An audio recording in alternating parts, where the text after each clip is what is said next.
냄새 때문에 갈빗집으로 턴했어요.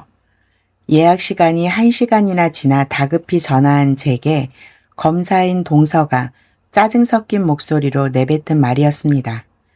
정성껏 차려진 100인분의 최고급 요리들이 텅 빈 대형 홀 안에서 싸늘하게 식어가고 있었죠.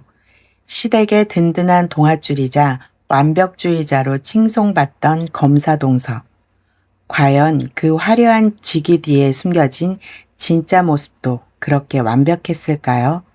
권력과 체면을 무기로 평범한 사람들의 피땀을 짓밟은 그녀가 어떻게 스스로 무너져 내렸는지, 그리고 제가 어떻게 빼앗긴 제 삶의 주도권을 되찾았는지 끝까지 지켜봐 주세요.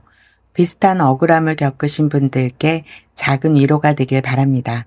오늘 사연 시작합니다. 저는 시외각에서 제법 규모가 큰 가든형 한식당을 10년째 운영하고 있는 45 윤지연입니다. 남편과 결혼한 지는 어느덧 15년 차, 제 손으로 직접 주방과 홀을 오가며 피땀 흘려 일군 이 식당은 제 인생의 전부이자 가장 큰 자부심이었습니다. 동서 강윤진이 우리 집안에 시집 온 건 5년 전이었어요. 시동생이 결혼할 사람이라며 처음 인사하러 데려왔을 때 저는 그녀가 현직 검사라는 번듯한 직업을 가졌다는 것보다도 당당하고 논리적으로 자기 의견을 분명하게 말하는 모습이 참 멋있어 보였습니다. 바쁜 와중에도 시댁 어른들 생신이나 대소사를 꼼꼼히 챙기려는 똑부러진 모습에 우리 집안에 참 든든한 사람이 들어왔구나 싶어 진심으로 환영했었죠. 하지만 그때의 제 판단이 얼마나 순진하고 멍청했는지 지금은 뼈저리게 알고 있습니다. 그 당당함이 타인의 수고를 하찮게 짓밟는 오만함이었음을 깨닫는 데는 그리 오랜 시간이 걸리지 않았으니까요. 우리 가족의 평온을 산산조각 낸 그 지독한 균열은 바로 제 식당에 걸려 온 동서의 100명 단체 예약에서부터 시작되었습니다. 늦여름의 어느 주말 밤이었습니다. 영업이 모두 끝나고 직원들마저 퇴근한 텅 빈 식당. 저는 카운터에 홀로 남아 두꺼운 예약 장부를 펼쳤습니다. 빼곡하게 적힌 다가올 주말 예약자 명단과 그에 맞춘 식재료 발주량을 계산하며 계산기를 두드리고 있었죠. 조용한 홀 안에는 타닥타닥 계산기 두드리는 소리만 기분 좋게 울려 퍼졌습니다. 장부 페이지를 넘길 때마다 마음 한구석에는 묘한 안도감과 내 힘으로 이뤄냈다는 뿌듯함이 차올랐습니다.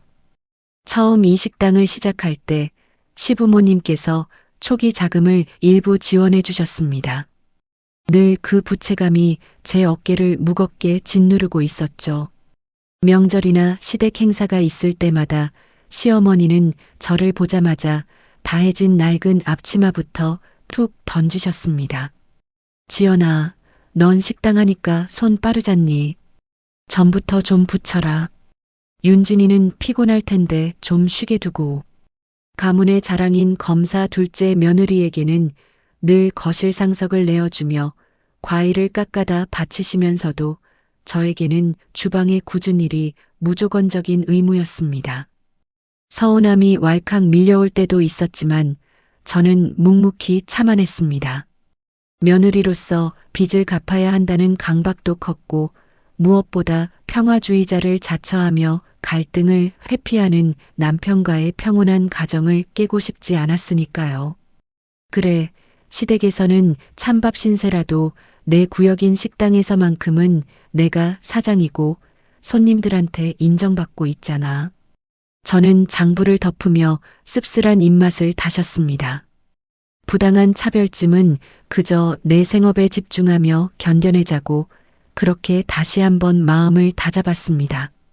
며칠 뒤 주말 장사 준비로 한창 바쁘던 오후에 식당 자동문이 열리며 동서가 들어왔습니다. 선글라스를 머리에 얹고 명품 가방을 든 채 그녀는 마치 점검을 나온 위생 단속원처럼 홀을 훑어보았습니다. 형님, 저 다음 달에 동문회 행사 총괄 맡은 거 아시죠? 주말에 여기서 모임 좀 할게요. 인원은 딱 100명이에요. 저는 깜짝 놀라 닫고 있던 테이블에서 손을 뗐습니다. 100명? 동서, 주말 황금 시간대에 100명이면 홀을 통째로 비워야 하는데 다른 일반 손님들 예약을 다 막아야 하거든. 확실하게 확정된 거지?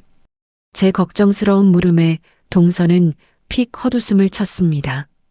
형님, 제가 명색이 검사인데 제 이름 걸고 하는 모임이에요. 제가 한다면 하는 거죠. 대신 메뉴는 최고급으로 싹 맞춰주세요. 오시는 분들 다 한자리 하시는 분들인데 고기질 떨어지거나 세팅 허접하면 제 체면 깎이는 거 아시잖아요? 알아서 완벽하게 준비해 놓으세요.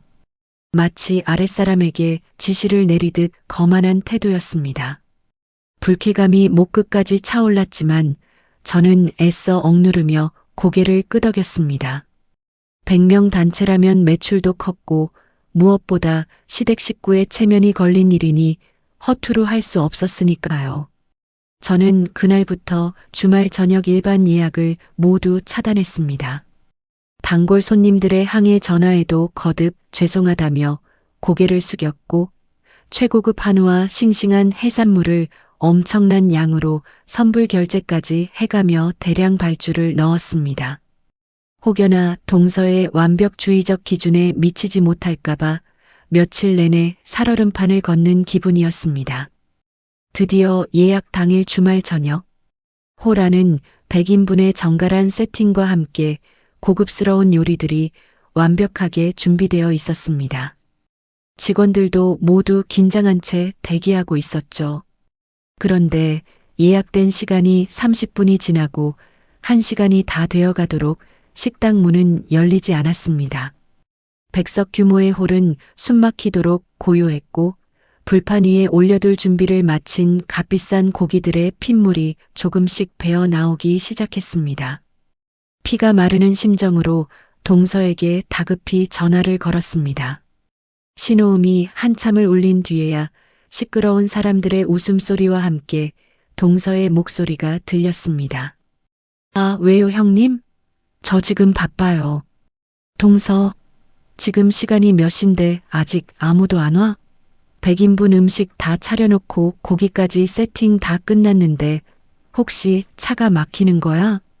제 타들어가는 목소리에도 동서의 대답은 너무도 태연하고 귀찮은 듯 했습니다. 아, 그거. 제가 깜빡하고 말씀 안 드렸네. 저희 선배 한 분이 거기 고기 냄새 옷에 배는 거 딱 질색이라고 하셔서요. 그냥 냄새 안 나는 근처 고급 갈비집으로 터냈어요. 지금 거기서 룸 잡고 식사 중이니까 형님네 식당은 그냥 치우세요. 뭐? 냄새 때문에 갈비집으로 턴을 해? 동서, 지금 장난해. 내가 다른 손님 예약 다 맞고 선불로 재료비만 얼마를 썼는데. 아유, 형님. 진짜 말기 못 알아들으시네. 제가 뭐 고의로 그랬어요? 상황이 그렇게 된 걸 어쩌라고요. 저 지금 건배사 해야 하니까 끊어요.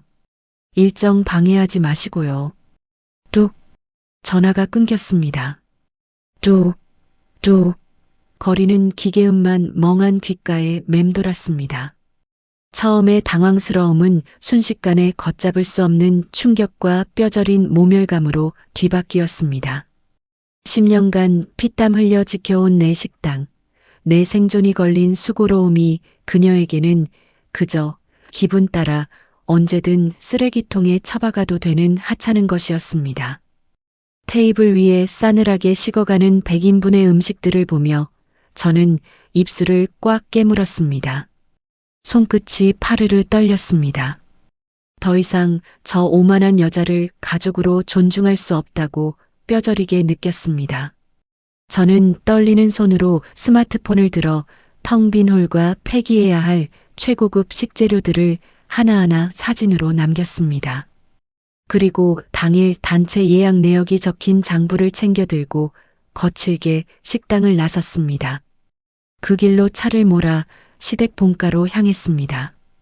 거실 소파에 앉아 과일을 드시던 시아버지와 시어머니는 씩씩거리며 들어온 저를 보고 미간부터 찌푸렸습니다.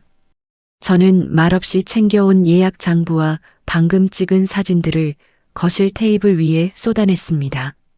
아버님, 어머님, 동서가 오늘 제 식당에 100명 단체 예약해놓고 1시간 넘게 노쇼를 냈습니다.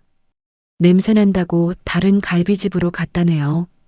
저 오늘 하루 다른 손님들 다 내쫓고 준비한 식재료비만 수백만 원어치 날렸어요. 이거 어떻게 하실 겁니까? 제 목소리에는 억울함이 가득 배어 있었습니다. 가족이니 당연히 상식적인 중재를 해주고 동서의 비상식적인 행동을 꾸짖어 주실 거라 믿었습니다. 하지만 돌아온 대답은 제 마지막 기대마저 철저히 부숴버렸습니다. 시아버지는 테이블 위 사진을 힐끗 보더니 쯧쯧 혀를 찼습니다. 내가 참아라. 윤진이가 명색이 현직 검사인데 밖에서 체면 깎이는 짓을 하겠냐? 다 높으신 분들 모시는 자리라 신경 쓰다 보니 어쩔 수 없이 그런 거겠지. 우리 가문이 자랑인데 내가 며느리로서 그 정도 수고도 못 덮어주냐? 시어머니 역시 질세라 거들며 제 가슴에 대못을 박았습니다. 그래 얘. 솔직히 내 식당 가면 문 열자마자 고기 누린내가 진동을 하잖니. 깔끔 떠는 판검사 양반들이 그런 냄새를 좋아하겠어?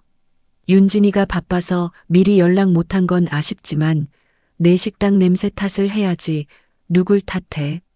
숨이 턱 막혔습니다. 망연자실한 채 두 분의 뻔뻔한 얼굴을 번갈아 보았습니다. 그 순간 제 머릿속을 맴돌던 모든 억울함이 차갑게 식어내리는 것을 느꼈습니다.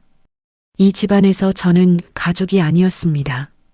그저 돈을 바치고 희생을 강요당하는 헌신짝일 뿐이었고 검사 동서는 남의 밥줄을 무참히 끊어놓아도 무조건 옹호받는 절대 권력자였습니다. 이 견고하고 편향된 서열 앞에서 감정적으로 눈물을 흘리며 호소하는 것은 미친 짓이었습니다. 저는 테이블 위에 놓여있던 장부를 천천히 거두어 품에 안았습니다. 잘 알겠습니다. 두 분 말씀. 더 이상 입씨름하지 않았습니다. 차갑게 돌아서서 시댁문을 나서는 제 머릿속은 놀라울 만큼 이성적으로 돌아가기 시작했습니다. 날 짓밟고 가족이라는 이름으로 착취한 저들에게 어떻게 내 몫과 잃어버린 주도권을 철저하게 되찾아올 것인가. 다음 날 오후 저는 장사 준비를 직원들에게 맡겨두고 근처에 있는 대형 갈비집으로 향했어요. 전날 동서가 말한 근처 고급 갈비집이라는 단서를 가지고 주변 식당들을 수소문한 끝에 찾아낸 곳이었어요. 어제 동서가 100명의 인원을 이끌고 불쑥 들이닥쳤다는 바로 그 식당이었습니다. 문을 열고 들어가니 갈비집 김정호 사장님이 핏발선 눈으로 카운터에 앉아 한숨을 푹푹 쉬고 있었거든요. 저는 근처 식당 사장이라며 인사를 건네고 자판기 커피를 한 잔 뽑아 마시며 넌지시 운을 띄웠습니다. 어제 주말인데 장사 잘하셨어요? 저희는 단체 예약이 펑크 나서 아주 죽을 맛이었어요. 제 말에 김 사장님은 주먹으로 카운터를 쾅 내리쳤습니다. 말도 마세요.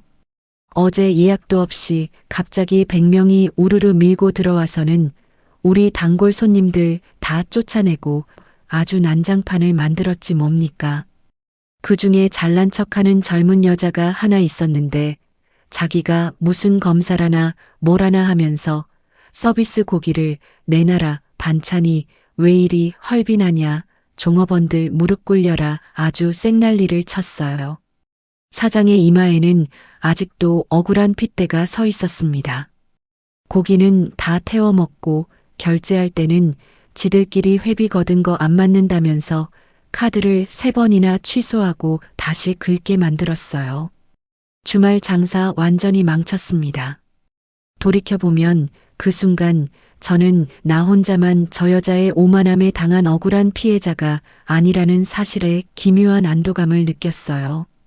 동서의 그 하나무인 갑질은 결국 그녀 스스로 엑스트라들의 분노를 켜켜이 쌓아 올리는 거대한 무덤이 되고 있었으니까요. 저는 그녀가 제 동서라는 사실은 철저히 숨긴 채 준비해간 피로회복제한 상자를 건넸습니다. 사장님, 정말 고생 많으셨어요. 진상들 때문에 속 끓이지 마시고 이거 드시고 힘내세요. 김 사장님은 연신 고개를 숙이며 고마워했습니다. 그렇게 저는 은밀하고도 든든한 우군 하나를 완벽하게 제 편으로 만들었어요. 며칠 뒤 주말 노쇼 사건 이후 처음으로 시가 식구들이 모이는 날이었습니다. 거실에 들어서자마자 시어머니는 기다렸다는 듯 찌든 때가 낀 낡은 앞치마를 제 발밑으로 툭 던졌어요. 지연아, 너 왔으면 빨리 주방으로 들어가라.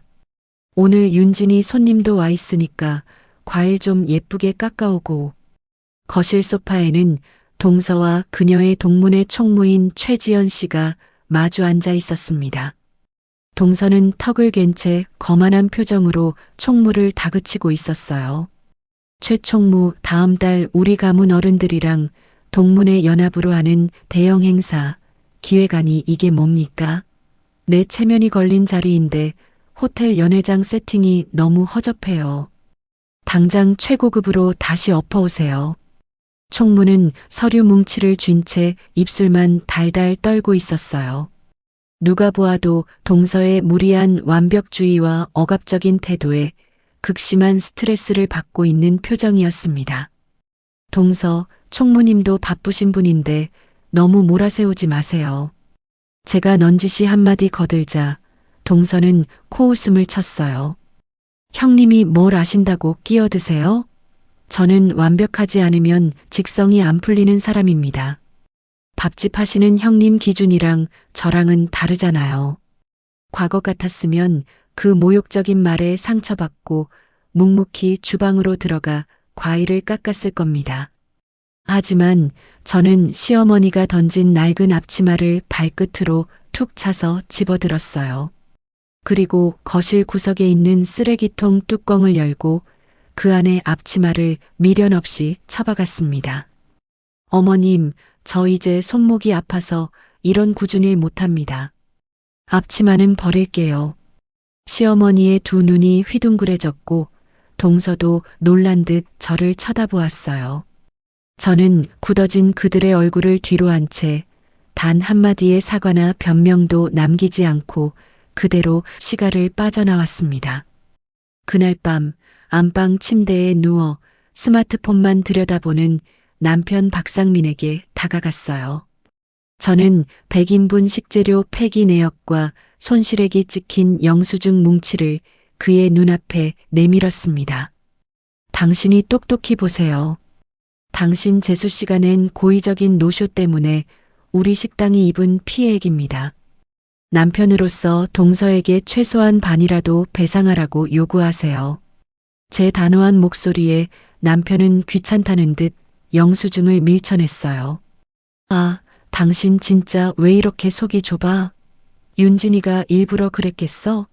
명색이 검사인데 바쁘다 보면 그럴 수도 있지.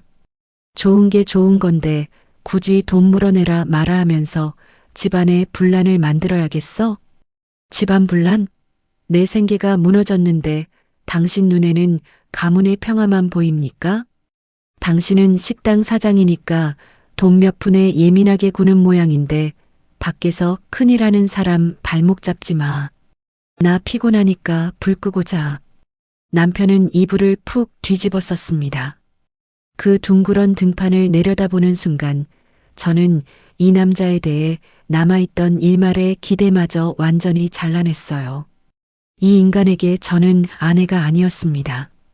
자신의 평온한 일상을 유지하기 위해 묵묵히 찢겨나가야 하는 훌륭한 방패막이일 뿐이었으니까요. 지독한 허탈함이 지나가자 오히려 머릿속이 얼음장처럼 차가워졌어요. 남편에게 기대거나 호소하는 멍청한 짓은 영원히 끝냈습니다. 저는 조용히 영수증을 거두어 서랍에 넣었어요. 남편이 그토록 지키고 싶어하는 가문의 평화가 어떻게 산산조각이 나는지 저는 가장 가까운 곳에서 철저히 방관할 작정입니다. 며칠 뒤 영업을 마친 식당 카운터에 홀로 앉았어요. 제 앞에는 다가올 시가동문 연합 모임의 준비 목록이 놓여 있었습니다. 평소 같았으면 동서가 시어머니와 지인들 앞에서 떵떵거리며 과시할 수 있도록 제가 뒤에서 최고급 식자재를 원가에 조달하고 부족한 행사 인력을 몰래 지원해 주었을 겁니다. 번거로운 예약 조율과 뒤처리도 늘 제 몫이었어요. 동서는 언제나 제가 깔아놓은 완벽한 레드카펫 위에서 입으로만 지시하며 여왕 노릇을 해왔습니다. 저는 책상 위에 놓인 굵은 빨간 펜을 집어들었어요. 그리고 장부에 빼곡히 적혀 있던 지원 인력 명단, 식재료 발주 계획, 예약 조율 일정들을 하나하나 가차 없이 두 줄로 긋기 시작했습니다. 종이가 찢어질 듯 강하게 그어내리는 동안 서늘한 쾌감이 등줄기를 타고 올랐어요. 제가 묵묵히 지원하던 인프라가 싹 빠져버리면 텅 빈 실무 능력으로 입만 살아서 나대는 동서가 어떻게 될지는 뻔했습니다. 동서는 자신의 완벽한 기획력을 과시하려 판을 한껏 키워놓았거든요. 저는 그 판에서 어떤 지원도 하지 않고 완벽하게 발을 뺄 작정입니다. 불만을 품은 식당 사장, 피를 말리는 총무, 멸시당하던 친척들. 그 모든 조연들의 분노가 오롯이 보호막 잃은 동서에게 향할 수밖에 없는 무대가 완성되어 가고 있었습니다. 폭풍 같던 점심 장사가 끝나고 한숨을 돌리려던 참이었습니다. 카운터에 기대어 땀을 닦고 있는데 구석에 둔 스마트폰 화면이 쉴 새 없이 반짝이고 있었어요. 확인해 보니 동서에게서 온 부재중 전화가 무려 3통이나 찍혀 있었습니다. 평소 제 연락은 안부조차 귀찮아하며 피하던 사람이 이렇게 다급하게 전화를 연달아 건 적은 없었죠. 혹시 시부모님께 무슨 급한 병환이라도 생겼나 싶어 철렁하는 마음에 서둘러 전화를 걸었습니다. 아, 형님. 전화 좀 빨리빨리 받으세요. 신호음이 떨어지기가 무섭게 들려온 동서의 목소리에는 짜증이 가득 배어 있었습니다. 미안해. 점심 장사 때문에 바빴어. 무슨 일이야? 어머님, 아버님 무슨 일 있으셔? 아니요. 그게 아니라 다음 주 주말에 호텔에서 하는 동문회랑 가문 연합 모임 말이에요. 거기 오시는 분들 다 한자리 하시는 BVIP들인데 돌아가실 때 빈손으로 보내면 제 체면이 안 서잖아요. 그러니까 형님 식당에서 파는 그 최고급 전복장이랑 한우 육포 세트 있죠? 그거 딱 100인분만 예쁘게 고급 포장해서 행사 당일 오후 3시까지 호텔 로비로 올려보내세요. 기가 막혀서 잠시 말문이 막혔습니다. 지난번 100명 단체 노쇼를 내고 제게 수백만 원의 손해를 입힌 지 불과 몇 주 지나지 않은 시점이었습니다. 미안하다는 사과 한마디 없이 너무도 당당하게 무상 스폰서를 요구하고 있었던 겁니다. 동서 100인분 답례품이면 원가만 쳐도 기백만 원이 훌쩍 넘어. 결제는 어떻게 할 건데? 아유 형님, 가족 행사에 무슨 결제 타령이에요. 제가 이번에 대관료로 쓴 돈이 얼만데. 그냥 형님 식당 이름 걸고 찬조하시는 걸로 퉁치세요. 알아서 잘 준비해 주실 거라 믿고 끊어요. 그 뻔뻔한 요구에 처음엔 헛웃음이 났지만 곧이어 서늘한 우월감이 제 안을 채우기 시작했습니다. 시댁 식구들 앞에서는 본인이 모든 걸 완벽하게 통제하고 기획하는 여장부인 척 굴었지만 결국 제 희생과 자본 없이는 행사 하나 제대로 마무리할 능력조차 없다는 얕은 미천을 스스로 드러낸 꼴이었으니까요. 동서, 저는 전화를 끊으려는 그녀를 차갑게 불러 세웠습니다. 나 그 답례품 못해. 아니, 안 해. 네. 형님 지금 뭐라고. 지난번 내가 고의로 낸 노쇼 때문에 내가 버린 식자재가 수백만 원어치야. 거기에 대한 사과 한마디 없이 또 내 식당 재산을 공짜로 가져다 쓰겠다고? 나 그럴 돈도 없고 여유도 없어. 앞으로 내 영업장과 관련된 그 어떤 무리한 요구도 하지 마. 행사 준비는 내 능력껏 알아서 해. 저는 동서가 대답할 틈도 주지 않고 그대로 통화 종료 버튼을 눌러버렸습니다. 심장이 빠르게 뛰었지만 10년 묵은 체증이 내려가듯 후련했습니다. 그날 밤 영업을 모두 마치고 홀을 정리하고 있을 때 조심스럽게 식당 문을 열고 들어오는 사람이 있었습니다. 동서의 동문회 총무를 맡고 있던 최지연 씨였습니다. 지난번 시가 모임에서 제가 음료수를 건네며 챙겨주었을 때 넌지시 명함을 받아갔던 분이었죠. 총무님, 이 늦은 시간에 어쩐 일이세요? 사장님, 지나가는 길에 불이 켜져 있길래 무작정 들어왔어요. 정말 죄송합니다. 금방이라도 울음이 터질 것 같은 얼굴을 한 그녀를 저는 카운터 안쪽 조용한 자리로 안내했습니다. 주방에 남아있던 따뜻한 소고기 국밥 한 그릇을 듬뿍 퍼서 그녀 앞에 놓아주었어요. 따뜻한 국물을 몇 숟갈 떠먹던 총무님은 결국 참았던 눈물을 터뜨리며 하소연을 쏟아냈습니다. 강 검사님 정말 너무해요. 동문회 예산은 빤히 정해져 있는데 굳이 5성급 호텔을 고집하면서 식대랑 대관료가 턱없이 모자라게 생겼어요. 그래 놓고는 회원들한테 특별 회비를 2배로 더 거두라고 저를 쥐어짜고 계세요. 다들 불경기에 돈 없다고 난리인데 안 내는 사람들은 명단 추려서 자기한테 가져오라며 협박까지 한다니까요. 회원들 불만이 지금 폭발 직전이에요.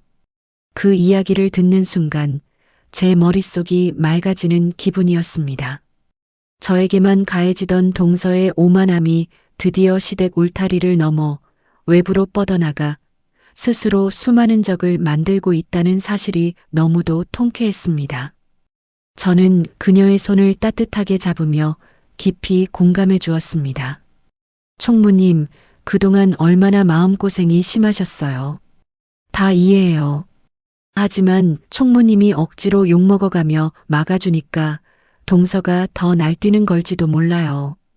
총무님이 모든 걸 다 수습할 필요 없어요. 안 되는 건 안 된다고 놔두세요. 회원들 불만이 강 검사를 직접 향하게 두는 것도 방법일 수 있어요. 제 따뜻한 위로와 은근한 조언에 총무님은 멍한 표정을 짓더니 이내 굳은 결심을 한 듯 고개를 끄덕였습니다. 확실한 우군이 또 한 명 제 쪽으로 넘어오는 순간이었습니다. 며칠 뒤 주말 장사에 쓸 식재료를 식당 주차장으로 옮기고 있을 때 시이모님이 찾아오셨습니다. 평소 제가 챙겨드리던 반찬거리를 얻으러 오신 길이었죠. 트렁크에 반찬통을 실어드리는 제 손을 붙잡고 시이모님은 깊은 한숨을 내쉬었습니다. 지연아, 내가 진짜 속이 터져서 너한테 하소연 좀 해야겠다. 그 잘난 둘째 며느리 말이다. 이번 가족 모임에 인당 20만 원씩 돈을 내란다. 게다가 호텔에 어울리게 격식 차려입고 오라며 내 낡은 구두를 보고 어찌나 아래 위로 훑어보며 비웃던지. 돈 없고 배운 거 없는 친척들은 오지도 말라는 거냐? 내가 중간에서 시어머니한테 말 좀 잘해서 적당한 식당으로 바꾸면 안 되겠니? 이모님의 주름진 눈가에 맺힌 서운함을 보며 마음이 아팠습니다. 시어머니의 맹목적인 비호 아래 가문의 자랑으로 포장되었던 동서가 실상은 친척들 사이에서도 이기적이고 콧대 높은 사람으로 낙인 찍혀 철저히 고립되고 있었던 겁니다. 그때는 왜 그렇게 멍청하게 제가 모든 총대를 메고 조율하려 했을까요? 식구들 뒤치다꺼리를 하며 갈등을 무마하는 게 제 존재 가치라고 착각했던 미련한 시절이었습니다. 이모님, 저 이번 모임 준비해서 완전히 빠졌어요.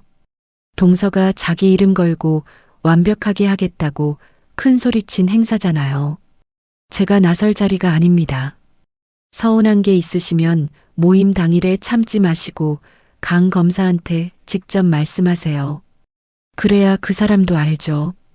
이모님의 등을 토닥여드리면서도 저는 제 선을 명확히 그었습니다.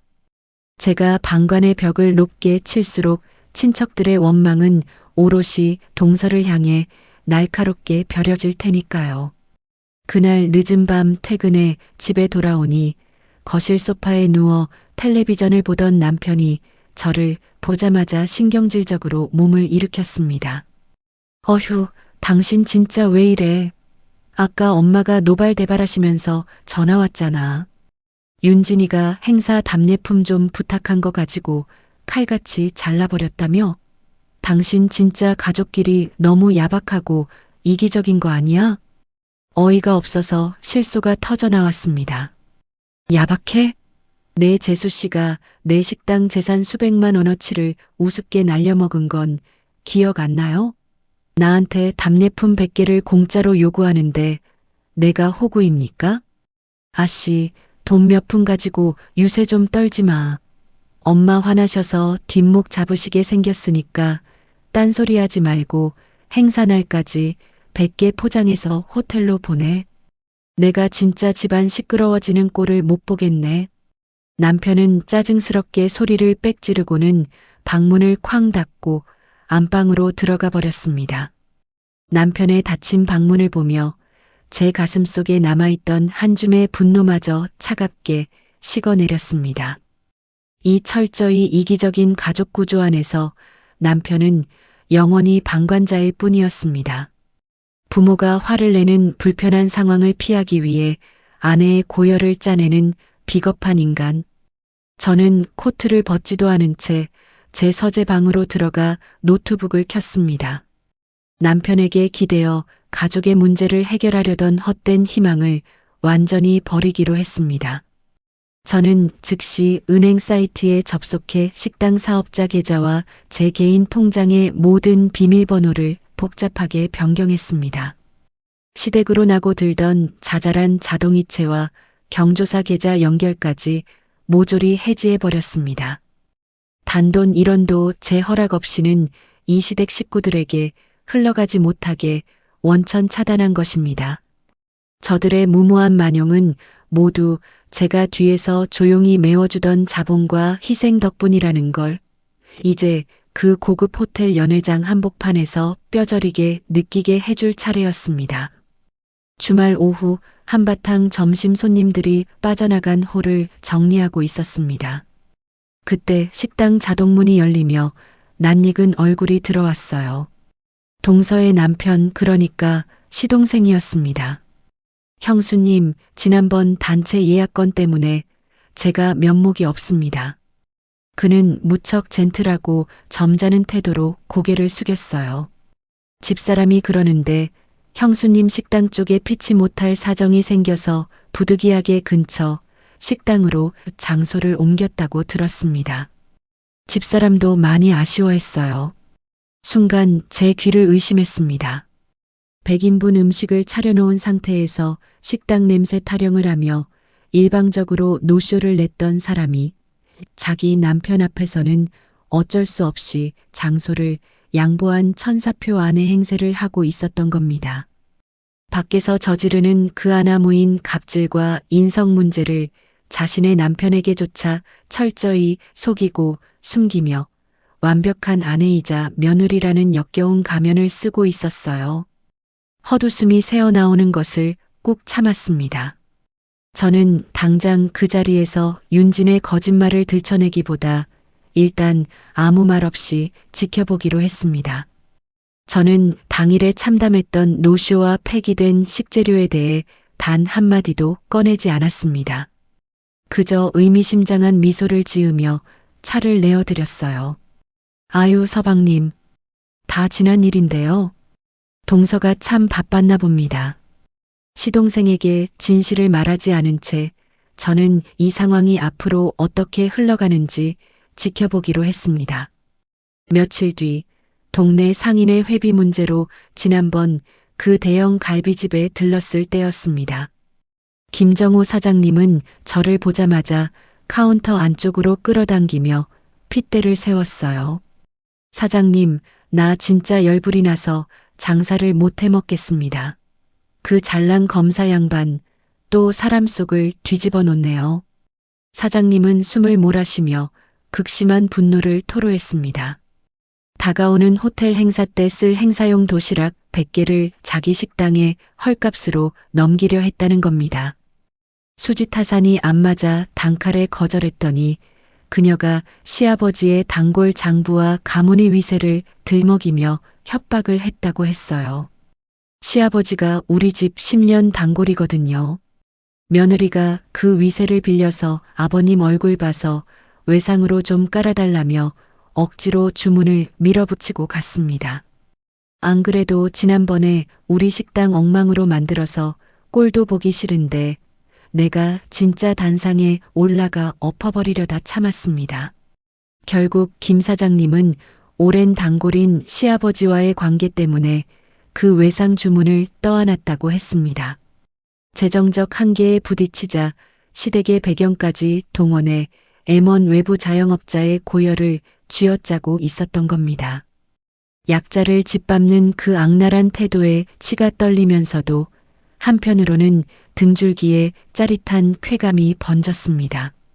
동서가 저뿐 아니라 다른 자영업자에게까지 똑같은 방식으로 횡포를 부리고 있다는 사실이 분명해졌으니까요. 저는 씩씩거리는 사장님에게 시원한 음료를 건넸습니다. 사장님, 부당한 요구를 억지로 참아주면 계속 호구로 봅니다. 결코 무리한 요구를 억지로 떠안지 마세요. 터뜨려야 할 때는 단호하게 터뜨리셔야 사장님도 살아요. 잠시 망설이다가 저도 더 이상 숨기지 않았습니다.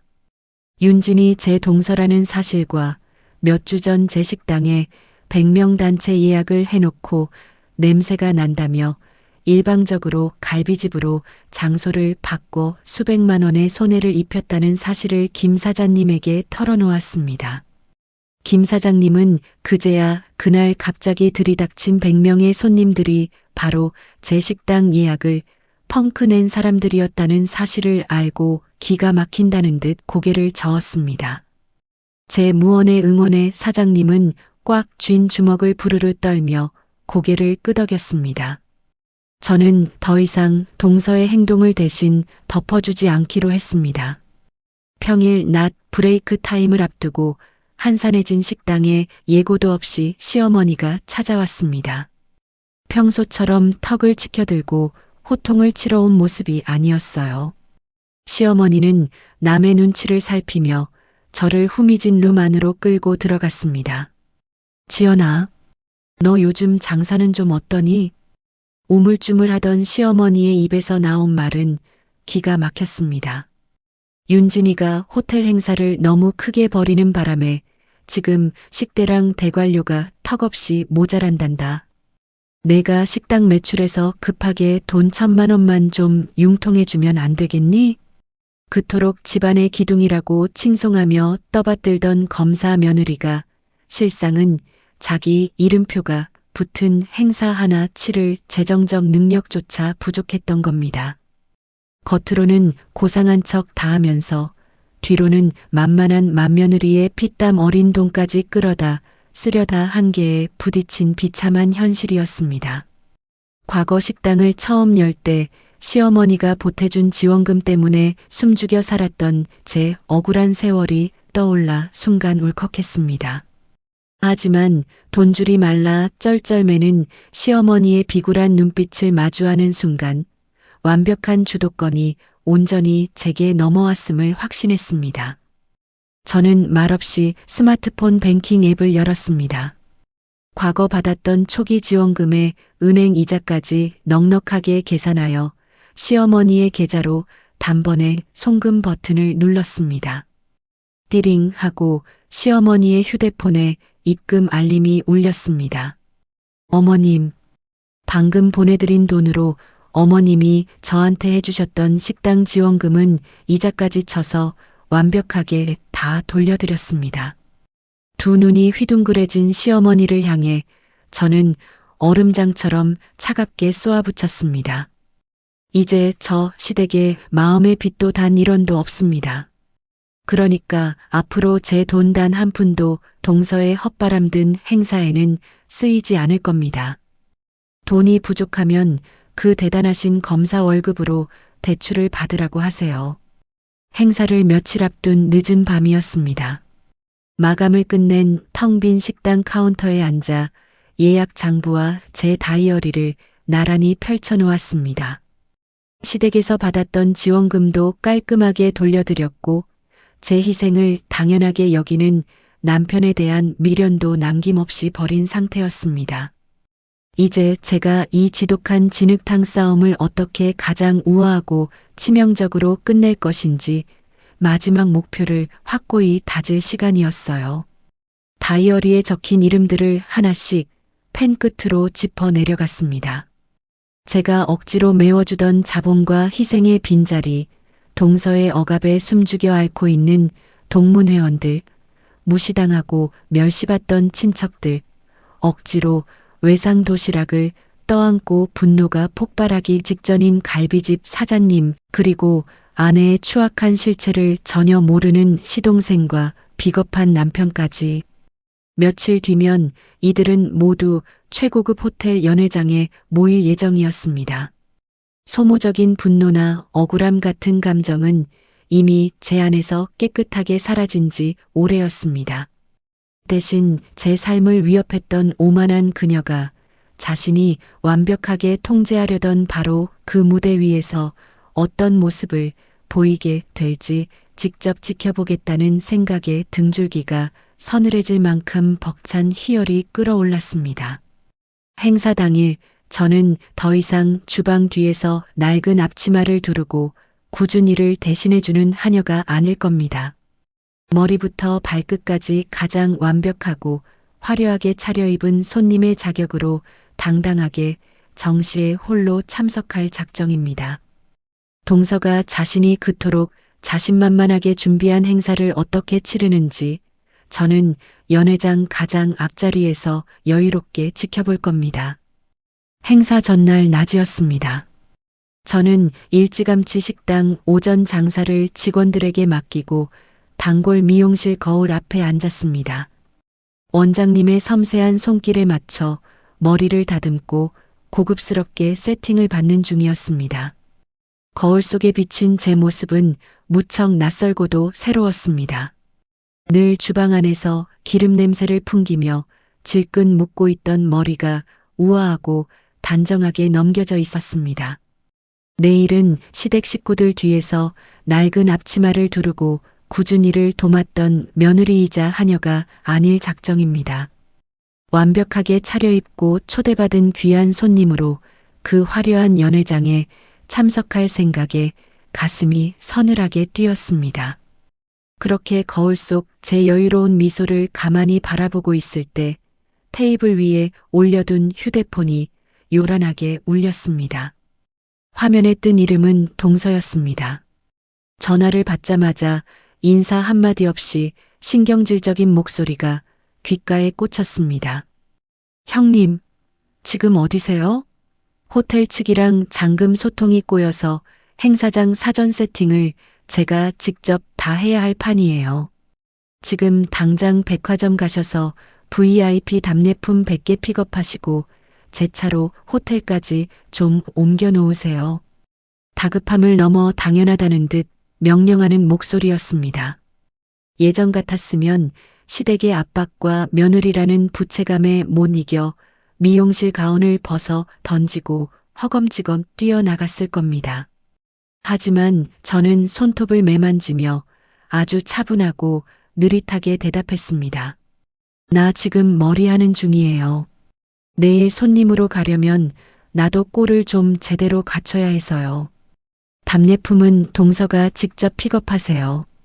제 대답에 수화기 너머로 거친 숨소리가 들려왔습니다. 네, 아니, 형님이 지금 한가하게 머리나 하고 있을 때가 아니잖아요. 제 체면이 걸린 일인데 당장 움직이시라니까요. 나는 내일 정시에 맞춰서 갈 겁니다. 혼자서 완벽하게 기획하셨으니 수고하세요. 저는 악을 쓰는 동서의 말을 가볍게 묵살하고 그대로 전화를 끊어버렸습니다. 쩔쩔매는 동서의 목소리를 들으니 오히려 평온함과 묘한 통쾌함이 밀려왔습니다. 그동안 가문의 자랑이자 완벽한 기획력이라 포장했던 동서의 능력은 오로지 저의 무보수 노동과 식당 인프라 위에 세워진 위태로운 모래성이었습니다. 제가 손을 떼고 빠지자마자 행사 전날부터 모든 일정이 엉망으로 꼬이고 있다는 사실을 단번에 간파했습니다. 저는 내일 연회장에 가장 늦고 여유롭게 도착하여 그녀가 허둥대다 무너지는 과정을 제일 앞자리에서 생생하게 관람하겠다고 다시 한번 굳게 다짐했습니다. 다음 날 아침 저는 최고급 맞춤 정장과 윤이 나는 구두로 완벽하게 치장한 채 안방을 나섰습니다. 거실 소파에는 편한 작업복 차림으로 누워 텔레비전을 보는 남편이 있었습니다. 제 구두 소리에 고개를 돌린 남편은 눈을 동그랗게 뜨고 기겁하며 몸을 일으켰습니다. 평소시가 행사 때마다 제가 화장기 없는 얼굴로 제일 먼저 앞치마를 챙겨 들고 뛰어갔던 모습을 기대했던 겁니다. 당신 지금 제정신이야? 옷차림이 그게 뭐야? 오늘 우리 가문 연합 모임인 거 까먹었어? 엄마랑 재수 씨가 펄펄 뛸 텐데 당장 편한 옷으로 갈아입고 빨리 호텔로 가서 일 도와. 저를 쏘아보며 신경질적으로 윽박지르는 남편의 얼굴을 가만히 내려다보았습니다. 남편은 여전히 아내의 헌신과 노동을 시가의 평화를 유지하기 위한 당연한 재물로 여겼습니다. 제가 동서에게 겪은 100명 노쇼의 치욕이나 바닥에 짓밟힌 자존감에는 티끌만큼의 공감 능력도 없다는 점을 최종적으로 확인하는 순간이었습니다. 신기하게도 이제는 화조차 나지 않았습니다. 남편에 대한 실망감조차 잃지 않는 완전한 무감각 상태였습니다. 오직 이 이기적인 가족과 정서적으로 완전히 분리되었다는 차가운 해방감만이 전신을 감쌌습니다. 당신 눈에는 내가 오늘 스태프로 보입니까?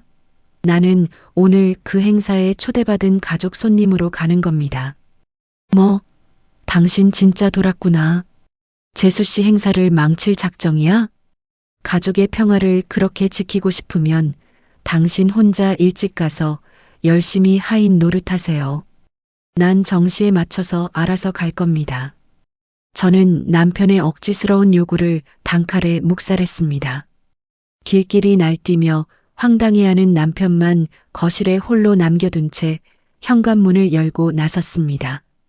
문이 닫히는 소리와 함께 과거에 멍청했던 며느리 윤지연의 시간도 영원히 단절되었습니다.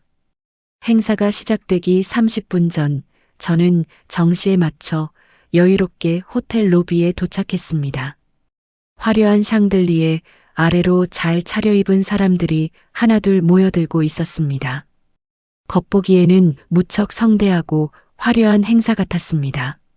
현장 분위기를 살피며 로비를 걷고 있는데 저만 치서사색이 되어 뛰어다니는 동문회 최 총무님이 보였습니다. 저는 서둘러 다가가 총무님의 팔을 붙잡았습니다. 총무님, 얼굴이 왜 이렇게 하얘요? 안에 무슨 일 있어요? 총무님은 저를 보자마자 다리에 힘이 풀린 듯 기대며 울상을 지었습니다. 주변의 눈치를 살피며 그녀가 작은 목소리로 털어놓은 현실은 참담했습니다. 사장님, 어떡해요? 강 검사님이 호텔 측에 대관료 잔금을 아직 절반이나 안 치르셨어요. 결제가 안 되니까 호텔 지배인이 코스 요리 서비스를 아예 대폭 줄여버렸습니다. 부족한 음식을 메우려고 강 검사님이 근처에서 급하게 싼 도시락이랑 김밥을 공수하라고 지시해서 지금 연회장 뒤쪽은 완전 난리도 아니고 아수라장이에요. 저는 차가운 비웃음을 흘렸습니다. 동서가 자신의 재정적 무능력을 친척들과 동문들에게 숨기기 위해 억지로 규모만 키웠다가 결국 호텔 측과 마찰을 빚으며 행사의 질을 스스로 바닥으로 떨어뜨린 겁니다. 이것은 그녀의 뼈아픈 실책이었습니다. 완벽주의자인 동서가 스스로 파놓은 무덤에 빠져 허우적거리는 모습이 훤히 그려졌습니다. 총무님, 동서 대신해서 그 난장판 수습하려고 너무 애쓰지 마세요. 동문들이 엉망이 된 행사장의 현실을 있는 그대로 똑똑히 보게 내버려 두세요. 총무님이 막아주면 저 여자는 또 자기 능력인 줄 압니다. 제 단호하고 은밀한 조언에 총무님은 크게 심호흡을 하더니 이내 고개를 끄덕였습니다. 조연들의 참아왔던 분노가 마침내 임계점에 달했음을 확신하며 저는 연회장 입구로 천천히 발걸음을 옮겼습니다. 연회장 입구 접수대 앞에는 동서가 극도로 초조한 얼굴을 한 채 서 있었습니다. 저를 발견한 그녀의 눈빛이 날카롭게 번뜩였습니다. 친척들과 동문들의 눈치를 보던 동서는 다급히 다가오며 억지 웃음을 띄었습니다. 그녀의 손에는 촌스러운 스태프 명찰이 들려 있었습니다. 형님, 왜 이제야 오셨어요? 늦었으니까 당장 이 명찰 달고 저기 안쪽 주방 통제부터 서둘러서 하세요. 음식 서빙 지휘도 형님이 싹 맡아서 조용히 처리하시고요. 동서는 자신이 현장의 통제력을 완전히 잃었다는 사실을 남들에게 들키지 않기 위해 필사적이었습니다. 여전히 저를 아랫사람 다루듯 깎아내리며 고압적인 지시를 내림으로써 이 위기를 모면하려 했습니다. 참으로 얄팍하고 가소로운 속내였습니다. 저는 속으로 헛웃음을 터뜨렸습니다. 그녀의 이 알량한 권위가 완전히 박살날 순간이 머지않았다는 팽팽한 기대감이 제 가슴을 채웠습니다. 저는 동서가 내민 스태프 명찰을 받지 않고 보란듯이 툭 쳐서 대리석 바닥에 떨어뜨렸습니다. 달그락거리는 소리에 접수대 주변에 있던 시댁 친척들과 사람들의 시선이 일제히 저희 쪽으로 쏠렸습니다. 얼굴이 붉어진 동서를 향해 저는 얼음장처럼 서늘하게 응수했습니다. 동서, 정식으로 초대받고 온 가족 손님이 왜 주방을 챙깁니까? 음식 통제는 총괄 기획자인 강윤진 검사님이 직접 하세요. 저는 당황해서 굳어버린 동서를 남겨둔 채 연회장 문을 활짝 열었습니다. 그리고 가장 화려하게 장식된 가족석 VIP 테이블을 향해 당당하고 여유로운 걸음으로 걸어 들어갔습니다. 화려한 샹들리에 아래 연회장 가장 앞자리에 마련된 가족석 VIP 테이블에 자리를 잡고 앉았습니다. 시부모님과 시이모님 그리고 굳은 표정의 남편 곁에 우아하게 앉아 첫 코스 요리가 나오길 기다렸어요. 하지만 기대와 달리 테이블에 올려진 음식은 참담했습니다.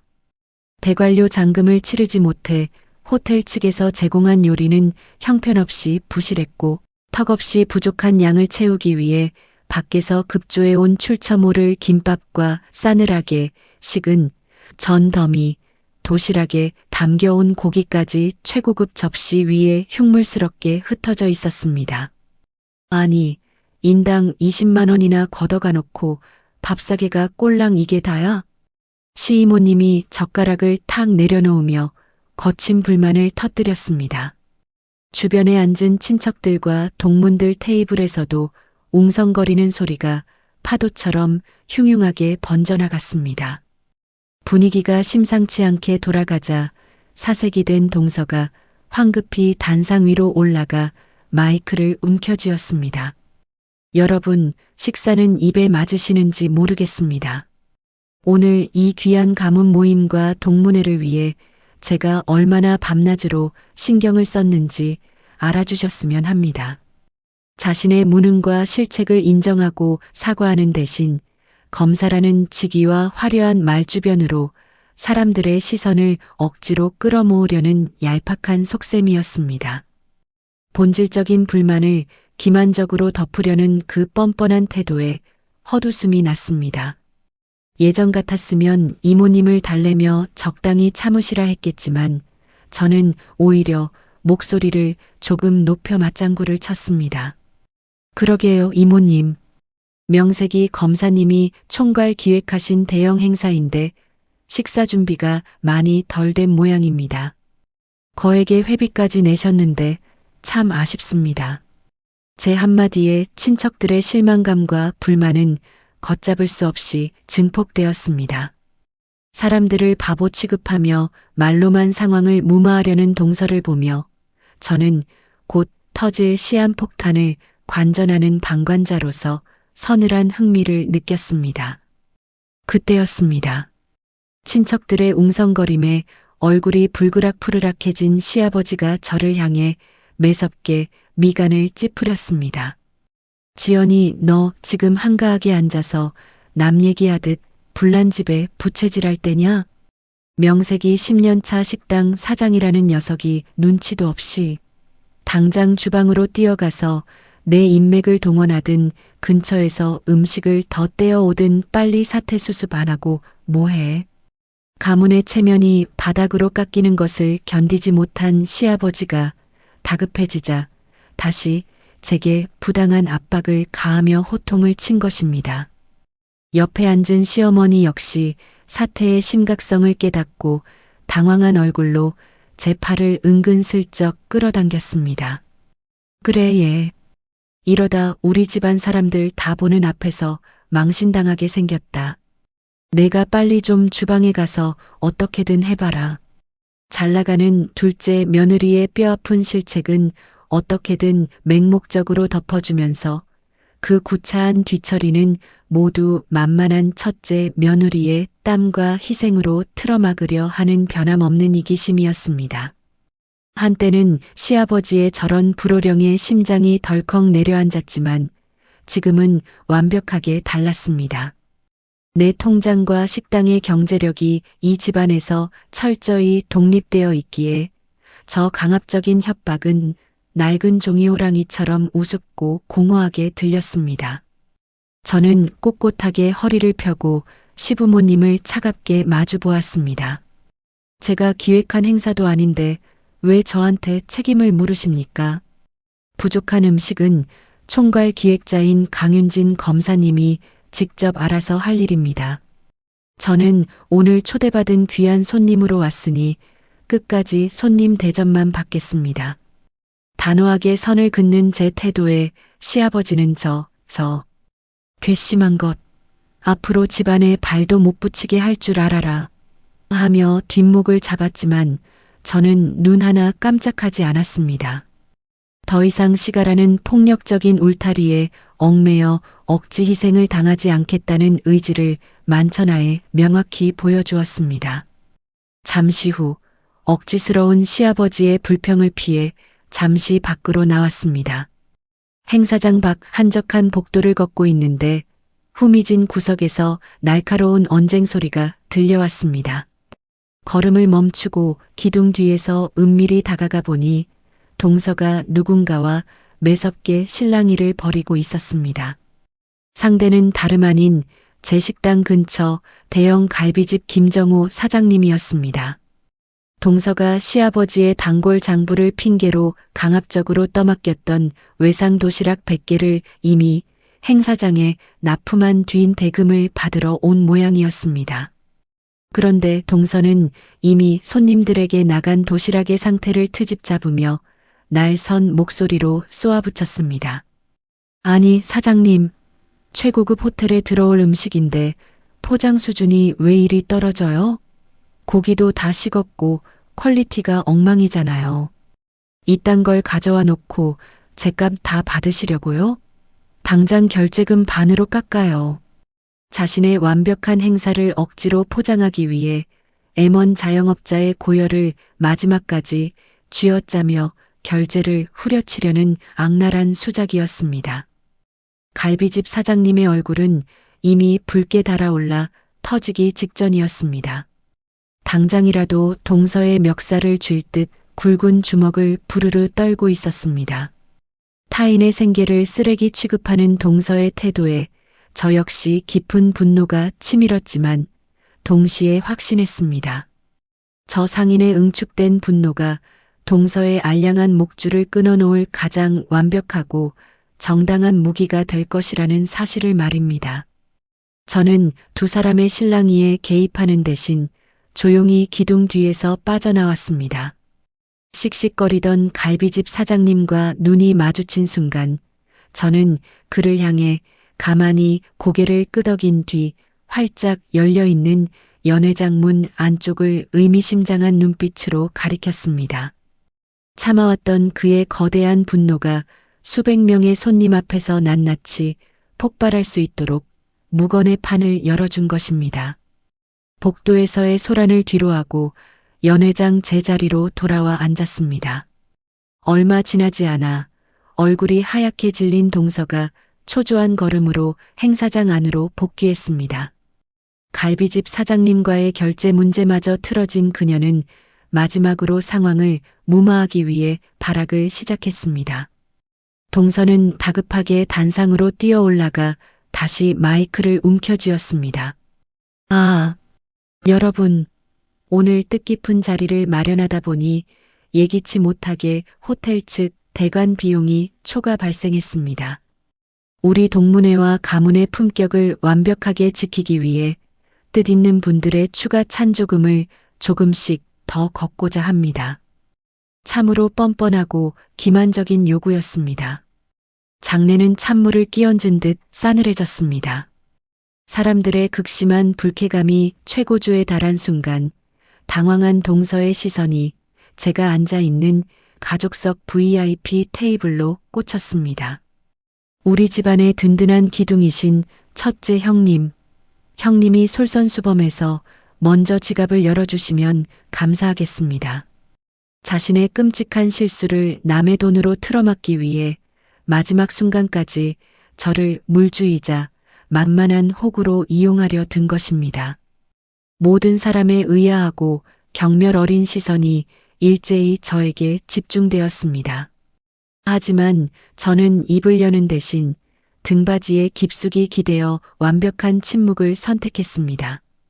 지갑을 꺼내기는커녕 얼음장처럼 싸늘한 무표정으로 단상 위의 동서를 똑바로 응시했습니다.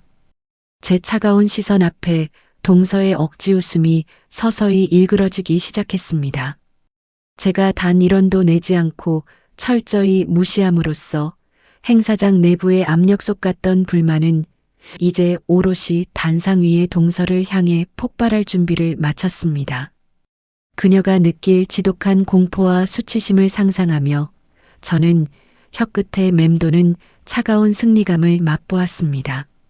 단상 위에서 식은땀을 흘리는 동서를 향해 등 뒤로 굳게 닫혀있던 연회장 문이 거칠게 열리는 소리가 들려왔습니다.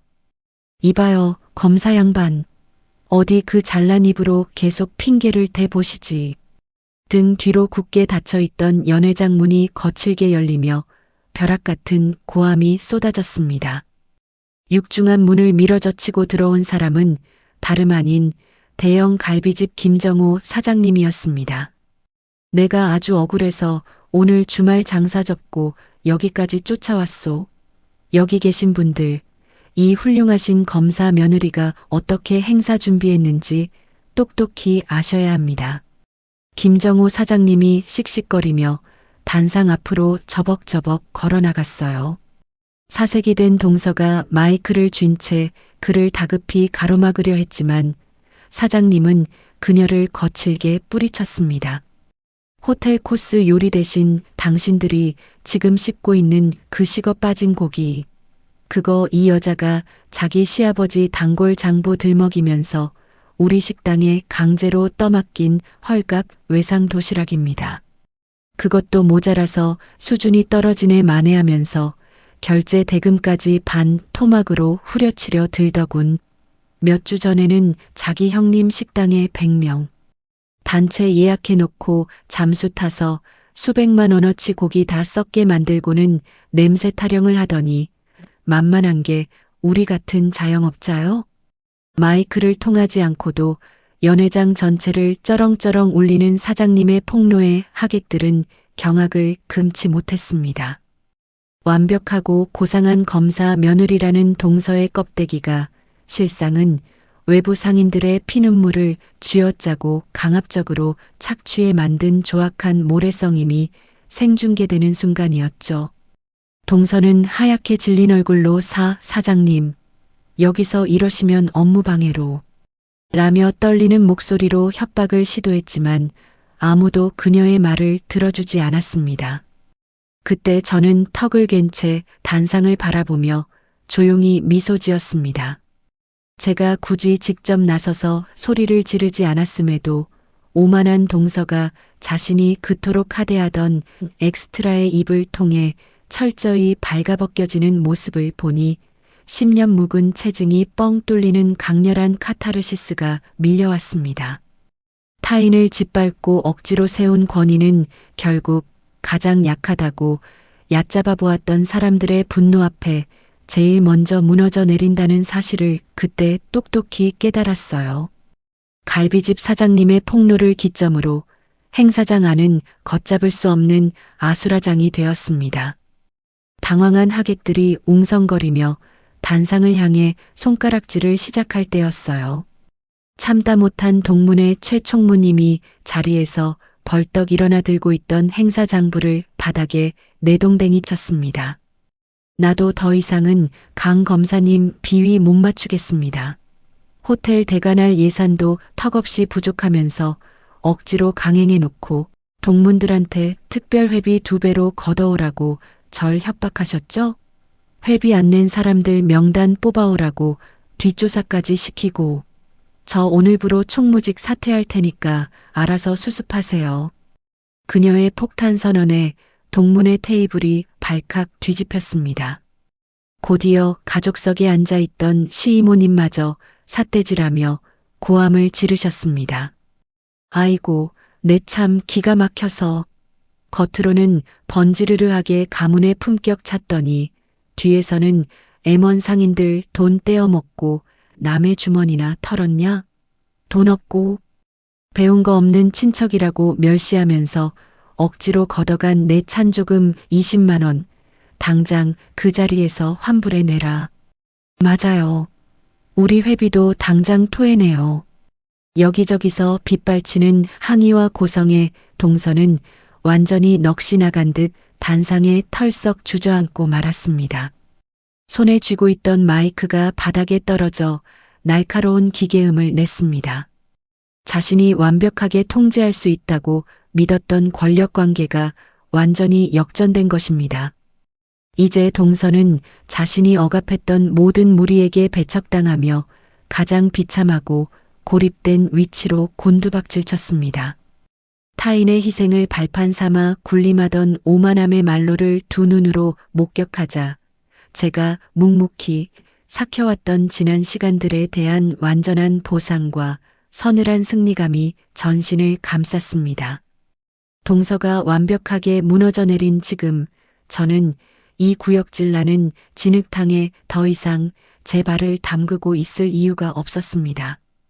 엉망이 된 연회장을 뒤로하고 조용히 자리에서 일어나 출구를 향해 여유롭게 걸음을 옮겼습니다. 그런데 연회장 문을 나서려는 찰나 다급한 발소리가 쫓아오더니 누군가 제 앞을 턱 가로막았습니다. 사색이 된 시아버지와 시어머니였습니다. 지연아, 너 당장 내 식당 법인 카드 내놔라. 수습 불가능한 상황에 겁을 먹은 시아버지는 여전히 턱을 치켜들고 저를 윽박질렀습니다. 어디서 맏며느리라는 게 식구 망신당하는 걸 구경만 하고 있어. 당장 저 상인 결제 대금 긁어주고 친척들 찬조금도 내가 싹 다 환불해줘라. 일단 돈으로 불부터 끄고 사태를 무마해야 할 거 아니냐. 그 옆에서 시어머니는 이전에 고압적이던 태도를 완전히 내다버린 채 왈칵 눈물을 쏟았습니다. 지연아, 내가 이렇게 빌마. 제발 이번 한 번만 내 동서체면 좀 살려다오. 이대로 가다간 제 검사 옷 벗게 생겼다. 내가 나서서 수습 좀 해주면 안 되겠니? 시어머니는 제 바짓가랑이라도 잡을 기세로 비굴하게 제 옷깃에 매달렸습니다. 상황이 이 지경이 되어서도 동서의 인성을 꾸짖고 뉘우치기는커녕 제 피땀 어린 재산을 희생시켜 가문이 얄팍한 껍데기를 유지하려 드는 파렴치한 모습이었습니다. 이들은 결코 갱생할 수 없는 이기적이고 기생적인 집단이라는 사실을 뼈저리게 확인하는 순간이었어요. 제 마음속에는 이제 일말의 연민이나 분노조차 남지 않았습니다. 오직 지독한 경멸뿐이었죠. 저는 저를 붙잡은 시어머니의 손을 얼음장처럼 차갑게 쳐냈습니다. 제 옷에 손대지 마세요. 싸늘하게 내려앉은 제 목소리에 시부모의 움직임이 뚝 멎었습니다. 아버님, 어머님. 동서가 제 식당에 100명 노쇼내서 밥줄 끊어놓으려 했을 때 두 분이 뭐라고 하셨죠? 가문의 자랑인 검사체면 살려주기 위해 저더러 닥치고 덮으라 하셨잖아요. 그래서 저도 제 갈 길 가는 겁니다. 제 식당 돈 단 한 푼도 이 집안 쓰레기 치우는데 들어갈 일은 영원히 없을 테니 수습은 두 분이서 알아서 하십시오. 저는 입을 떡 벌리고 굳어버린 시부모를 그대로 남겨둔 채 뒤도 돌아보지 않고 호텔 로비를 빠져나왔습니다. 호텔 밖 주차장은 서늘한 가을밤 공기로 가득했습니다. 차 키를 꺼내 운전석 문을 열려는 찰나 등 뒤에서 거친 숨소리가 들렸습니다. 형수님, 제발 잠깐만요. 난장판이 된 행사장 안에서 뛰쳐나온 시동생과 그 뒤를 허둥지둥 쫓아온 남편이었습니다. 시동생은 안경이 비뚤어진 것도 모른 채 흑빛이 된 얼굴로 덜덜 떨고 있었어요. 형수님, 방금 저 상인분이 한 말 사실입니까? 윤진이가 정말 형수님 식당에 고의로 노쇼를 내서 영업을 망쳐놨단 말입니까? 나한테는 어쩔 수 없이 장소 양보한 거라고 그렇게 천사처럼 굴더니 완벽한 아내라고 믿었던 동서의 거짓 가면이 완전히 벗겨지자 시동생은 극심한 충격과 배신감에 숨조차 제대로 쉬지 못하고 있었습니다. 자신의 남편에게조차 철저히 기만해온 사실이 들통난 동서를 향한 시동생의 충격과 배신감이 고스란히 느껴졌습니다. 저는 시동생의 물음에 변명도 위로도 덧붙이지 않고 그저 묵직하고 짧은 긍정의 묵내로 진실을 확정지어 주었습니다. 그 모습을 지켜보던 남편이 제게 다가와 원망 섞인 목소리로 쏘아붙였습니다. 당신 진짜 피도 눈물도 없어? 가족끼리 이렇게까지 철저하게 박살을 내놔야 속이 시원해? 가문의 맹목적인 평화만 부르짖으며 제 고통을 철저히 방관했던 남편의 그 비겁함에 헛웃음이 났습니다. 가족? 내 생계를 짓밟고 조롱할 땐 남보다 못하더니 이제 와서 수습할 호구가 필요하니까 가족입니까? 저는 차 문을 활짝 열며 남편을 향해 서늘하게 못을 박았습니다. 남은 수습은 당신 그 고귀하고 잘난 핏줄들끼리 알아서 해. 난 이제 내 자리로 돌아갈 테니까. 저는 남편의 대답을 기다리지 않고 운전석에 올라타 시동을 걸었습니다. 백미러 속으로 넋이 나간 주차장의 두 남자가 멀어지는 것을 보며 저는 썩은 살을 완벽하게 도려내고 온전한 내 삶으로 돌아간다는 벅찬 해방감을 만끽했습니다. 그날 이후 저는 남편과 같은 집에서 예전처럼 지낼 수 없다고 판단했고 필요한 집만 챙겨 따로 지내기 시작했습니다. 폭풍 같던 그날의 호텔 연회장 사건이 지나고 며칠 뒤 평일 오전이었습니다. 오픈 전 아무도 없는 텅 빈 식당 카운터에 홀로 앉았습니다. 제 앞에는 동서가 고의로 노쇼를 냈던 그날의 낡은 예약 장부가 놓여 있었습니다. 그리고 식당 구석에 오래 걸려 있던 낡고 해진 앞치마를 조용히 꺼내 보았습니다. 가족이라는 이름 아래 맏며느리라는 부채감에 짓눌려 숨죽여 지냈던 내 청춘과 희생의 시간들이 장부의 붉은 줄들처럼 어지럽게 얽혀 있었습니다. 치열했던 권력 암투가 끝난 뒤 가슴 한구석에는 통쾌한 승리감과 함께 지나간 세월에 대한 깊은 허탈감이 밀려왔습니다. 나는 무엇을 위해 그토록 미련하게 참고 살았나 하는 씁쓸함이 뼈저리게 다가왔습니다. 하지만 햇살이 비치는 넓은 홀과 반짝이는 테이블을 가만히 둘러보았습니다. 나를 짓누르던 시가의 부당한 압박과 남편의 비겁한 방관이 사라진 자리에 오로지 제 피땀으로 일궈낸 식당의 온전한 성과만이 오롯이 제 소유로 남아 있었습니다. 저는 자리에서 일어나 뒷마당 쓰레기 소각장으로 걸어갔습니다. 과거의 맹목적인 희생을 상징하던 그 낡은 앞치마를 불길 속에 미련 없이 던져 넣었습니다. 시커멓게 타들어가는 앞치마를 보며 이제는 오직 나와 내 식당을 아껴주는 사람들을 위해 주도적인 삶을 살아가겠다고 굳은 결심을 다졌습니다. 그날 한창 바쁜 점심시간이었습니다. 밀려드는 주문을 쳐내고 있는데 식당 자동문이 열리며 초췌한 몰골의 시어머니가 들어왔습니다. 머리는 헝클어지고 옷매무새는 구겨진 채 시어머니는 카운터 앞에서 제 눈치만 보며 머뭇거리고 있었습니다. 더 이상 제게 턱을 치켜들고 명령할 권위를 완전히 잃어버린 초라한 모습이었습니다. 어머님, 무슨 일로 오셨어요? 보시다시피 지금 바쁩니다. 제가 차갑게 묻자 시어머니는 왈칵 눈물부터 쏟아냈습니다. 지연아, 윤진이 그 독한 기집애가 기어코 내 시동생이랑 이혼 소송에 들어갔다. 그날 호텔 행사빚도 고스란히 놔두고 집을 나가버렸어. 상민이도 매일 방구석에서 술만 마시고 내가 널 놔두고 그 잘난 검사 며느리 편애했던 거 뼈저리게 후회한다. 제발 상민이랑 다시 합치고 우리 생활비 좀 보태주면 안 되겠니? 권력의 중심이던 둘째 며느리가 몰락하자 철저히 태세를 전환하여 제가 내민 밥줄에 다시 기생하려 드는 얄팍한 속내였습니다. 예전 같았으면 저 눈물에 마음이 흔들렸을지도 모릅니다. 하지만 지금 제 마음에는 차가운 환멸과 완전한 무관심뿐이었습니다. 어머님, 늦은 후회는 어머님 아들들 앞에서나 하세요.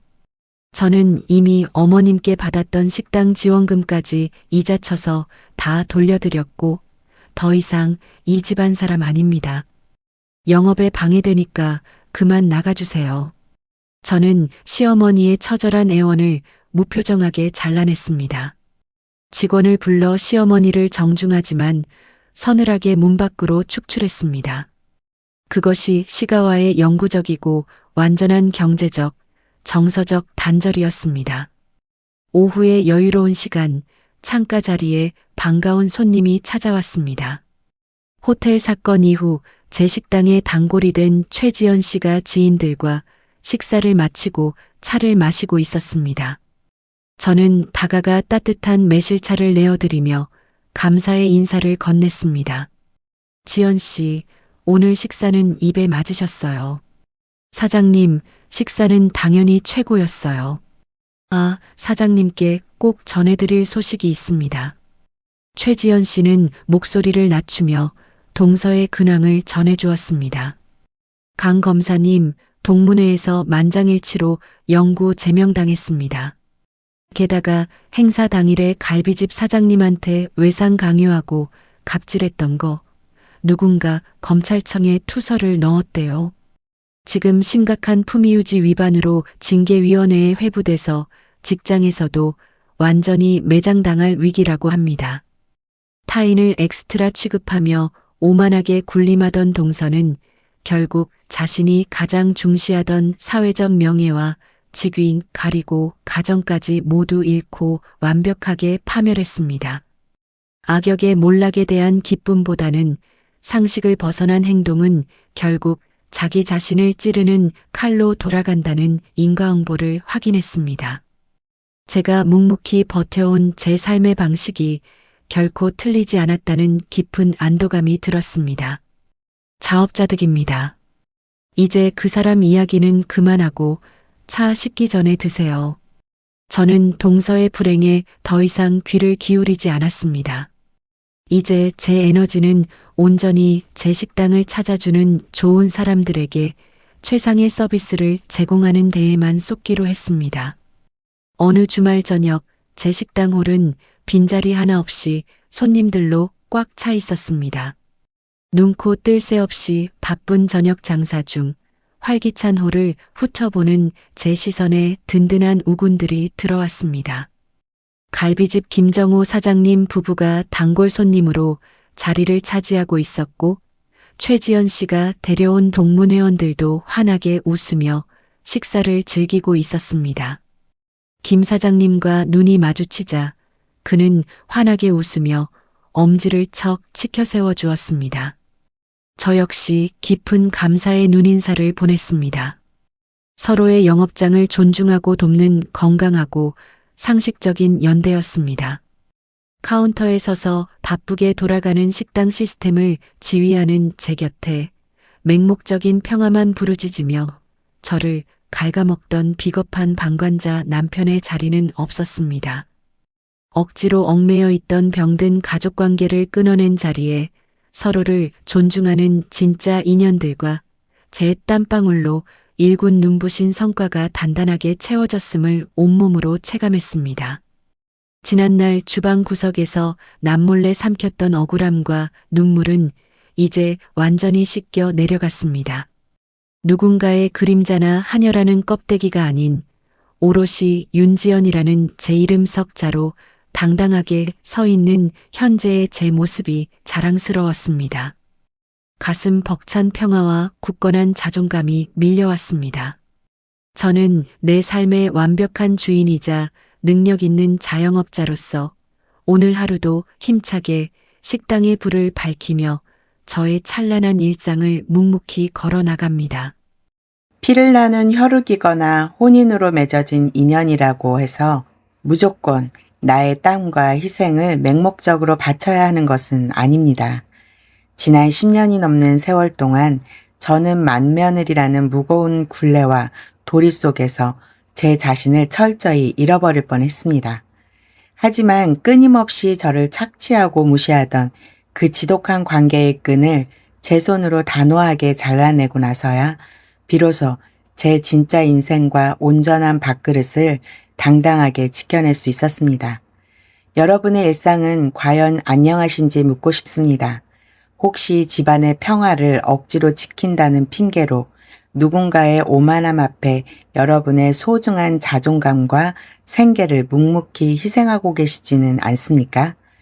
더 이상 헛된 체면이나 억지스러운 도리를 위해 스스로를 갉아먹지 않으셨으면 합니다. 스스로를 지키는 용기만이 진짜 평화를 만듭니다. 언제나 여러분의 당당하고 눈부신 내일을 굳건히 응원합니다. 지금까지 긴 사연 들어주셔서 감사합니다. 달빛인생 TV였습니다.